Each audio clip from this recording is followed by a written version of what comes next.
Hi friends, எப்படி இருக்கீங்க? இன்றைக்கி டின்னர் நாங்கள் என்ன சாப்பிட்டோன்றது தான் பார்க்க போகிறோம். இன்றைக்கி ரசம் ரைஸு, கொஞ்சம் வெளியில் மீன் வாங்கிட்டு வந்திருந்து ஃப்ரை பண்ணது, அதை வச்சே சாப்பிட்டு டின்னர் முடிச்சிட்டோம். இன்றைக்கி தக்காளி ரசம் எப்படி பண்ணுறதுன்னு தான் பார்க்க போகிறோம். ஒரு பாத்திரம் வச்சு கொஞ்சம் எண்ணெய் ஊற்றி, எண்ணெய் காஞ்ச உடனே கடுகு போடணும். கடுகு போட்ட உடனே கொஞ்சம் கருவேப்பிலை முன்னாடி கொஞ்சம் பெருங்காயம் போட்டுட்டு, பெருங்காயம் ஆன உடனே கருவேப்பிலை போடுவோம். கருவேப்பிலை போட்டு காஞ்ச மிளகா போடணும். அது கொஞ்சம் லைட்டாக கலர் மாறின உடனே கொஞ்சம் இடித்து வச்ச பூண்டு போடணும். பூண்டு போட்ட உடனே அப்புறமா நான் மிக்சியில் மிளகு சீரகம் கூட எப்பயுமே நான் 2 காஞ்ச மிளகா போட்டு மிக்ஸ் பண்ணுவேன். ஏன்னா கொஞ்சம் காரம் இருக்கணும் இல்லைங்களா நம்மளுக்கு.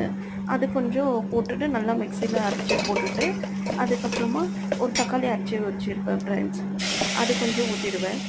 ஒரே ஒரு தக்காளி தான் போட்டிருக்கேன். ஏன்னா தக்காளி ரசத்துக்கு தக்காளி போடணும் இல்லைங்களா, அதனால அரைச்சி போடுவேன். ஏன்னா எங்கள் வீட்டுக்காரர் கொஞ்சம் முழுசாக இருந்தால் சாப்பிட மாட்டார். அப்புறம் புளி தண்ணியில் ஆல்ரெடி புளியை கரைச்சி உப்பும் கொஞ்சம் மஞ்சத்தூள், அப்புறமா ரசம் போட்டுருப்பேன். அது பத்தலன்ட்டு தான் கொஞ்சம் மஞ்சத்தூள் போட்டேன்.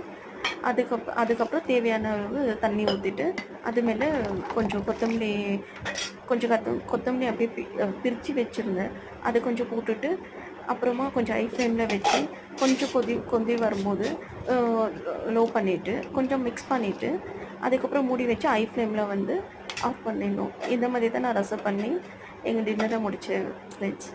ஓகே, பாய், குட் நைட். நாளைக்கு ஒரு வீடியோவில் பார்க்கலாம். பாய். இன்றைக்கி எங்கள் வீட்டில் ரசம் தான். இன்றைக்கி